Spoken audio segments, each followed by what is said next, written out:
Welcome to Next Economy Now.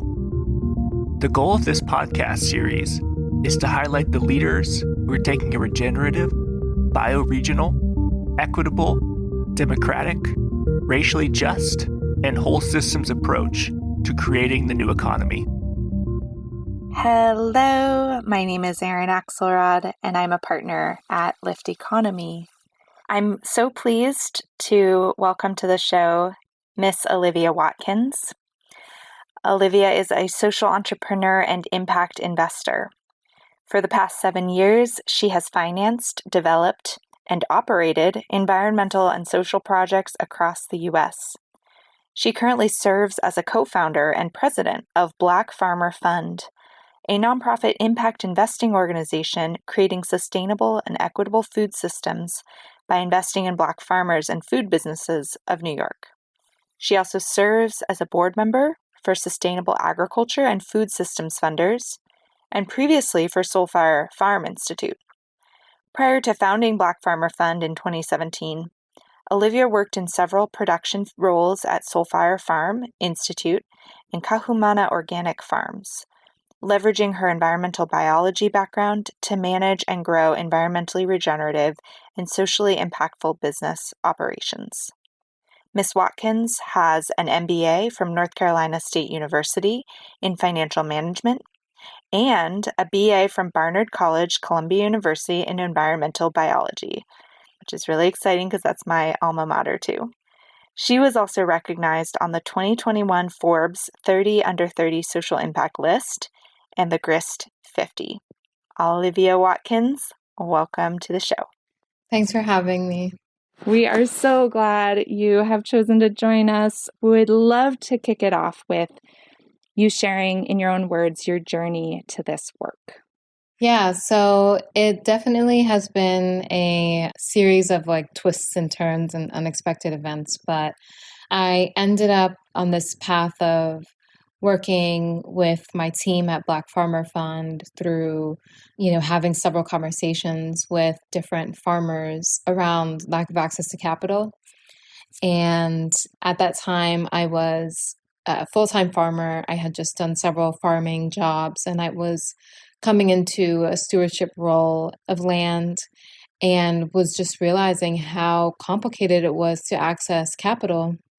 And the more that I kind of had conversations with people, and the more that I started reading about the history of why it's so difficult, it was very clear that it was intentionally difficult to access capital. So at that time, I was really passionate about learning more about finance and figuring out ways to fund businesses. And so I simultaneously embarked on a journey to do an MBA and then also be a part of building out Black Farmer Fund. So it was a great part of this journey. My co-founder, Karen Washington, and some of our founding board members, we, were really thinking about the question of how can we create a financial institution that our communities can trust? And then that took us on a long, winding path that leads us to where we are now, and we'll continue, hopefully moving forward to uncover that question. I love that. Building a financial institution that people can trust. What does that look like at the Black Farmer Fund? What do you do, and how do people trust you? Yeah, so we are a 501c3 community investment fund, and basically what that means is that we operate as a nonprofit to provide people with access to capital and access to technical assistance. And we do all of that within the framework of building relationships, building community, and being one part of a larger food justice movement. And so the access to capital piece is really focused on being able to provide people with integrated capital. And that means providing folks with grants and loans. And then the technical assistance piece is once you have the money, that's only one foot in the door, and you need the community support, the education and whatever other networks and resources in order to build out what you're, envisioning for your business. And then the broader kind of food justice movement that we sit in, we really operate as a grassroots organization. We embody our values very intentionally, and we collaborate with other organizations that are also a part of the food movement in order to provide more holistic support to the community of Black farmers in the Northeast. What could you share with our listeners in terms of literacy about food systems and why this particular capital access is anything that's particularly relevant in the realm of food systems around capital access? Yeah, it's really interesting because as we were doing our research, one of the really stark facts that stuck out to us, and we were super shocked to see this, was that in New York State alone, according to the most recent USDA census of agriculture, non-Black farmers were making about $42,000 and Black farmers were making negative $906. So, farmers that were kind of existing in the same industry, right, oftentimes producing similar produce, were having a harder time, making it financially. And that wealth gap is not just seen in the food system, it's seen, across industries. And it's incredibly exaggerated within the food system and food industries because, especially for farmers, it's a really high capital intensive business. Farmers have only one season and one shot during the year to get their products right. And they deal with a lot of uncertainty and volatility in the seasons, and especially as, climate change is making it prohibitive to grow certain crops. So, yeah, with all that in mind, it was really clear that we needed to focus our attention and effort on being able to close that racial wealth gap and being able to also offer services that could cushion and support our farmers as they were working to close that gap. Wow. Thank you so much for doing that. It should sound obvious to our listeners, but bears repeating that every single one of the listeners and every single one of everyone in each other industry relies on farmers. And so that is acutely concerning, even more so because it's such an important and undervalued facet of our economy. So thank you for doing that incredibly hard work. Yeah.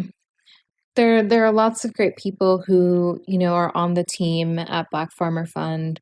We have Melanie Allen, who is our program director, who's really built out our holistic programs from scratch. We have Shaka Wade, who's our investment director, who just joined us this year.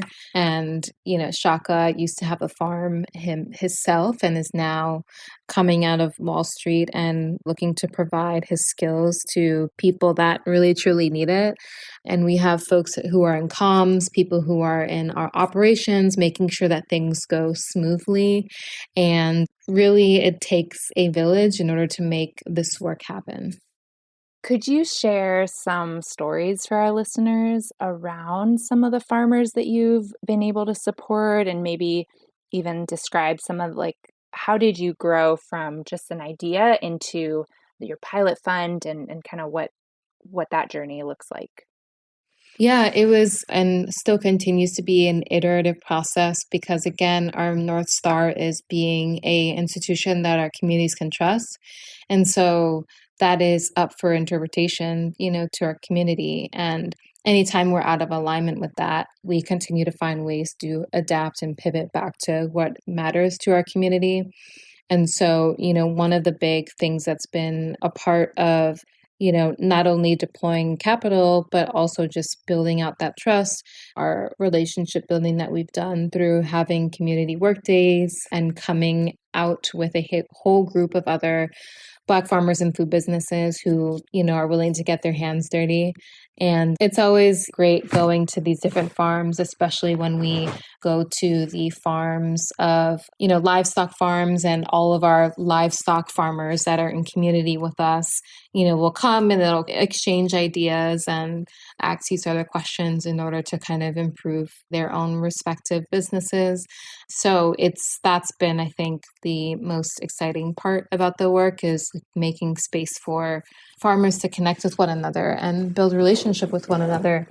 So all the different businesses that we are currently working with cover a wide range of the food system. So, we work with businesses that are value added and create value added products.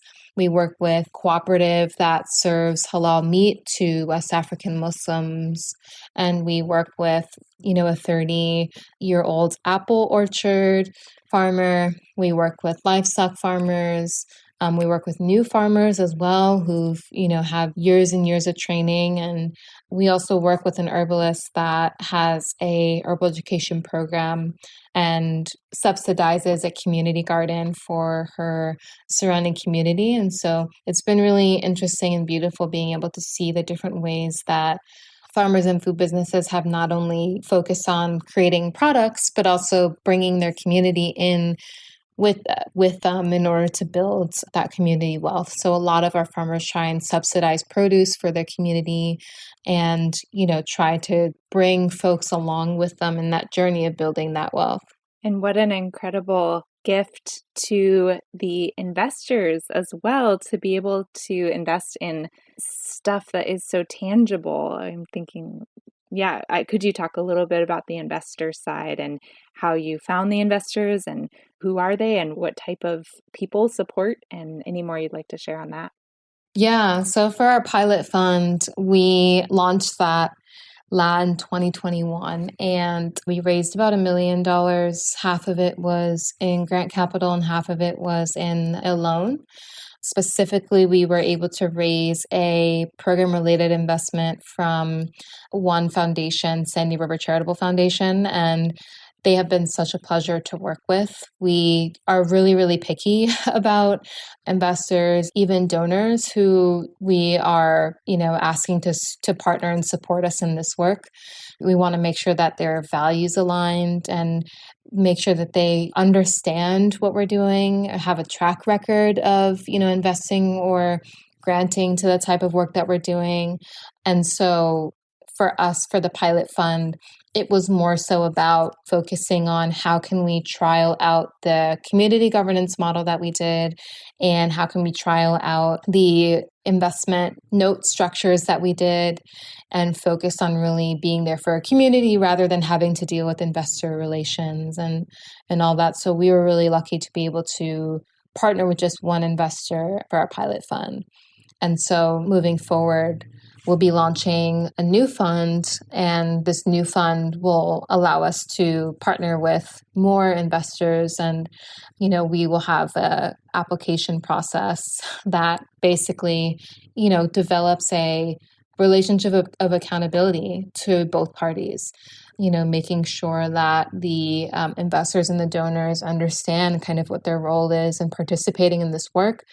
And, what the relationship is that works best for the organization in order to really continue out the work and not be burdened by, some of the administrative burdens that we often hear about in philanthropy and in investment. So, for us, we work with investors that, as I said, have track records and our values aligned, are familiar with the space that we work within, have connected with other organizations that we're familiar with, and are really interested in being in this work for the long haul because, we're doing systemic work.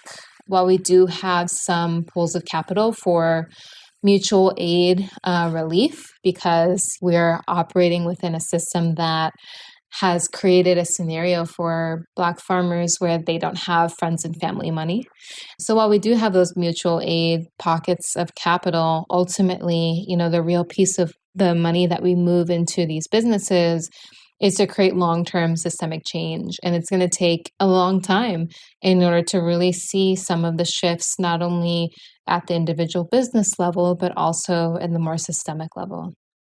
How do you personally hold the question of visioning out 5-10 years? What are some elements that kind of keep you going every day that you'd like to see change in the food system? Like when Black Farmer Fund is successful, what is some of the change that happens 5-10 years down the road?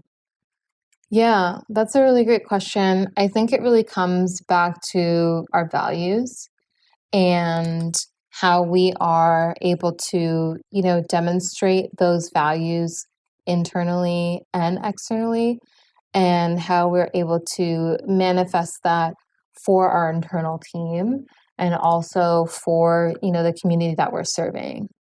And so if we're able to stay in alignment with our values and exhibit behaviors and practices that are in alignment with our values, that's essentially how we will know we have made the change that we're looking to make. And so we have 6 values, and they're love, community-centric, abundance, wisdom, accountability, and financial sustainability. And for each of these values, we've gone together as a team, the entire staff, to define, what they mean to us and how we will know we are operating in our values. So, for community centric, the way that we're, operationalizing that is creating opportunities for Black agricultural businesses to have decision-making power within Black Farmer Fund. And so we do that in a number of different ways. We invite in that community into our strategic planning processes, most recently we developed a theory of change.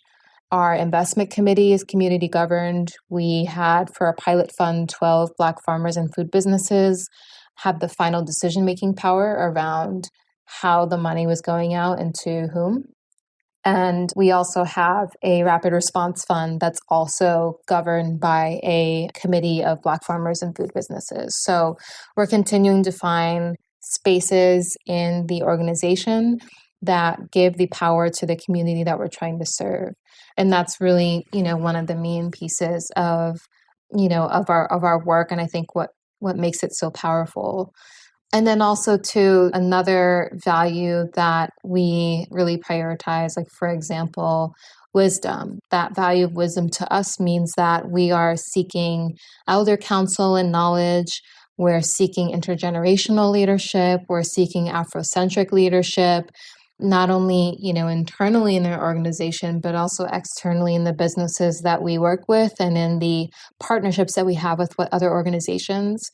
And really making sure that those different types of leadership feel empowered to make decisions that are in alignment with the community and with Black Farmer Funds. So there's work that needs to happen around that, right? Internally, we need to make sure that we have the HR and culture processes to make space for those types of leadership.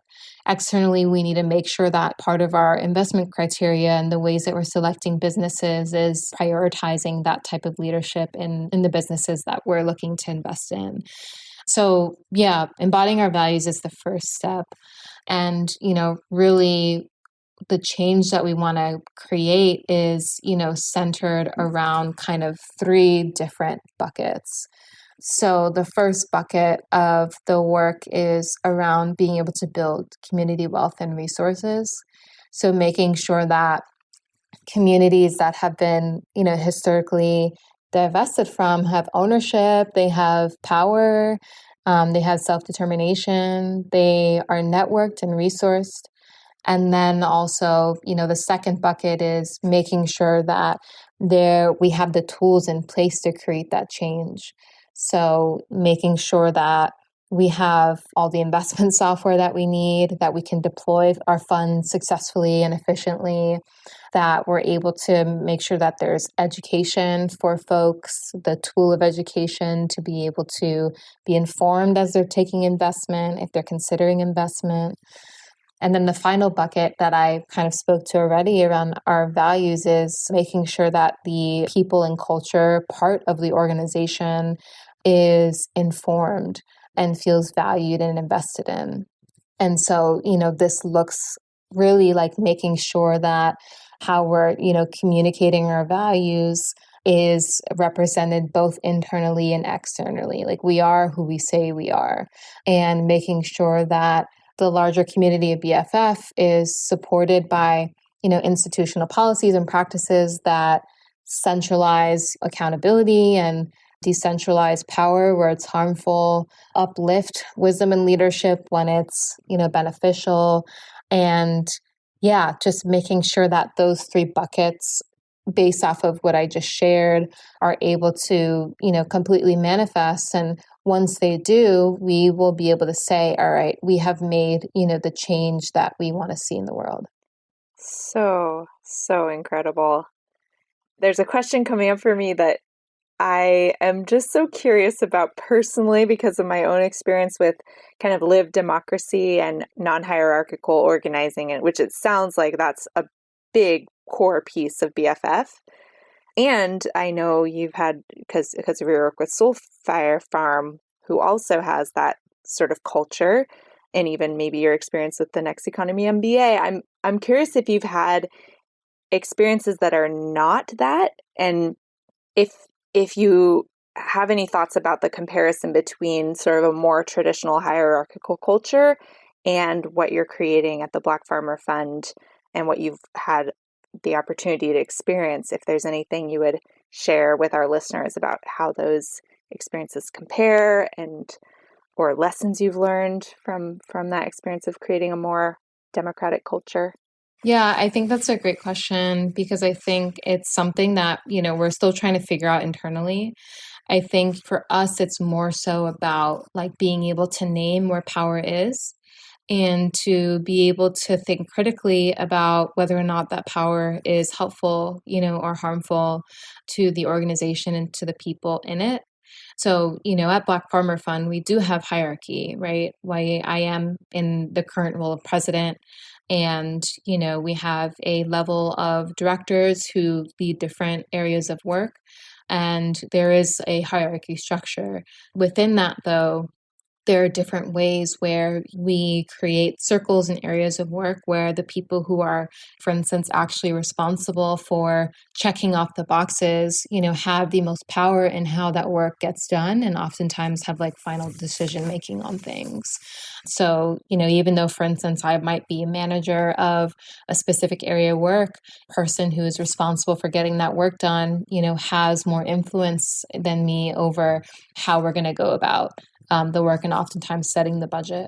And on the other end of the spectrum, right, we've tried to define what are the most important decision-making spaces in the organization that are going to alter the trajectory of our community. And so that was around how money is, being distributed. And so we knew, okay, we're not having the board be the final decision maker, which is very traditional for, investment funds. Traditionally, the board or an investment committee with mainly board members would be the final decision makers, and staff wouldn't have any input, but most certainly not, the external community have input in the decisions. So I would say that's one kind of like difference, but in our work, right, we chose to go the route of developing out an investment fund that was within the nonprofit, like whatever that legally means, right? And so there's this whole nonprofit industrial complex that we exist within. And at the same time, it's allowed us to do our work in a way that aligns with our values. Had we chosen another vehicle, that was maybe a for-profit model or something else, we would have been prioritizing the wrong things that would have ultimately ended up not aligning with our values and being harmful to our communities. So just continuing to name, right, like where is the power and like where is it, okay, this actually provides, stability to the organization, or it makes sense for the now, right? And if there are solutions that come up that are alternative, being able to, continue to make changes and adapt as needed. I think with traditional hierarchy as well, a lot of staff members who are not directors or who are not in leadership roles are not involved in setting and developing and giving input into the strategy of an organization. And so that's something that we have all of our staff involved in that and involved in creating kind of the plans around how the organization is going to be moved forward. Because again, all staff members are going to be responsible and accountable for that work. So yeah, we basically try to approach it from, okay, power is here. It's okay. The power exists right now and it's actually helpful. We feel neutral about it. We're going to leave it as is. Or power is here. this doesn't feel good, or, we could do it in a different way. Let's figure out how we can, change and adapt. So we don't necessarily subscribe to like a particular democratic model, I would say. I definitely say we're like on the spectrum of democracy and on the spectrum of governance. But again, we're just trying to be able to figure out what are the most impactful ways that we can shift power. I am so grateful to you for sharing that perspective. That is a new way of thinking about it that I haven't, maybe I've come across it, but the way you spoke to it is really deeply profound for me, and I'm really grateful to you for it. I am already seeing areas in my life where that framing can be really helpful, and I hope it's helpful to our listeners too as they embark on changing ways of human relationships. Yeah, and I think at least for us, it's taken the pressure off of feeling like we need to be a certain way and do things in a certain way. When thinking about, completely decentralized organizations, there's definitely, a complete shift of power. And also, it's not like that type of organization doesn't come with its own problems and issues. So, we've tried to go about it from a way of like, all right, we're checking all the boxes legally in terms of meeting our requirements with keeping our status as a 501c3 with the IRS. We're checking all the boxes of like, what are the most impactful ways to shift power in our organization? And we'll slowly kind of decide whether or not we want to chip away at or keep, some of the power that's in our organization because it might be beneficial to our employees. It might offer stability. It might make us more efficient, or no one really feels any way about how that power is being shared. And I think all of that is okay. And I think it's easy to get really caught up in, power and hierarchy, especially when we zoom out and kind of look at, our organization on a whole. We're doing really progressive and liberatory work. And when we kind of zoom out and see all the other, organizations and even corporations around us, we're so far ahead of the game. And it's also just a reminder to be just like patient and give ourselves grace as we're, doing this work. What are you most excited about coming up of the strategic work that BFF is doing? Yeah. So as I said earlier, we're launching a new fund. By the time this episode comes out, the fund will be public. And we're really excited about it because our pilot fund was exactly what it means. It was our pilot, and we tried out so many different things. We were able to learn so many different lessons, figure out what we want to take, what we would rather leave in 2021. And, we're really interested in just being able to expand our impact. For our pilot fund, we had over 50 applicants. And as I mentioned, we only selected 8. So we have a waiting list of people who are, excited to get capital. And we're also excited to, continue to bring other investors and donors into the fold who have been really excited about our work and are looking for ways to, contribute to the Black food system. So that's what I'm most excited about. And the process of creating the fund has been such an exciting experience. We have really customized our offering to our needs, and we've customized, the way that the organization works to our needs. And so I'm just grateful that we, have had a team who have gotten us to this point that has allowed us to be able to really operationalize our values in, some of these very archaic, jargony documents. So that's what's most exciting to me right now. Amazing. And if our listeners want to learn more about that, can they just go to your website and there'll be instructions for how to support or how to get involved there? Or? Yes, yeah. They can go to our website, blackfarmerfund.org. And there will be a tab that they can click to learn more about the overview of the fund.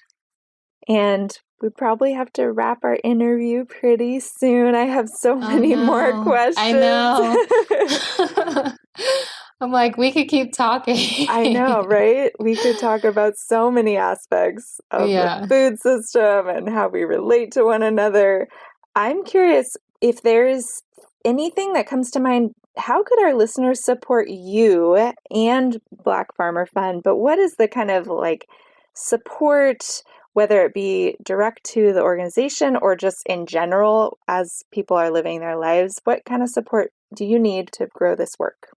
Yeah, that's a great question. I think two things, right? There's the immaterial and the material. So, immaterial, I think we are definitely in a time right now where, and not many people know this, but Black Farmer Fund, we came into existence when George Floyd was murdered, when, the Black Lives Matter movements and people were marching on the streets, kind of at the height of COVID as well. And there was a lot of energy and excitement about being able to support Black lives and Black farmers. And, I think we see this happen a lot is kind of the media cycle continues to keep people rolling through different causes and things to care about.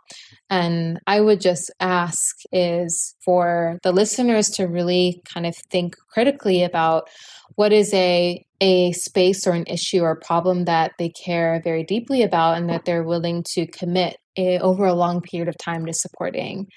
And, being able to be with that cause through kind of the ups and downs and over the years, because a lot of the things that we see in the media are results of decades of work that's happened. So, for Black Farmer Fund, we are following the legacy of so many organizations that have come before us, like, Federation of Southern Cooperatives and, other Black-led loan funds, the ex-slave bounty and pension fund. And so, thinking about how can you make a commitment to a cause for the long term? I think that's the most helpful for any sort of organization that is looking to connect with supporters. And then materially, I think I'm really excited about this fund. And as I shared already, you can find more information about it on our website, but I think it is going to be a really great opportunity for folks to be able to see some of the visions that they might have for the Black food system of the Northeast manifested. And so, yeah, just come along with us in that journey. Okay, personally, I have a question that I would not be okay if I didn't ask you because I had the privilege to actually try some of the shiitakes that you grow, Olive, at Olive Agroforest. And I would just be curious if there's any little tidbits you would be willing to share about your own food system that you cultivate and steward with our listeners. I know it's a big topic, but yes. So I steward land, and last year and the year before that, I grew shiitake mushrooms. And it was amazing because it allowed me to connect with people during an incredibly challenging and isolating time. And I would dry the shiitake mushrooms and ship them, all over the country. And that was a really great way for me to, build out and participate in a food system.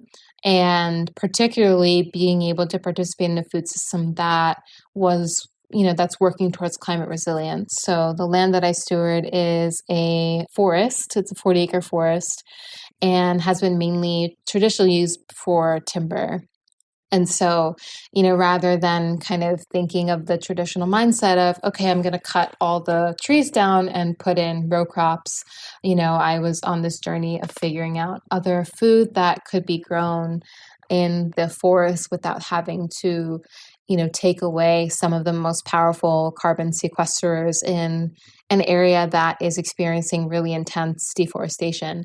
So, yeah, I haven't grown any shiitake mushrooms this year because I've been living vicariously through our farmers that we support through Black Farmer Fund and visiting their farms, and they offer me produce and lots of goodies.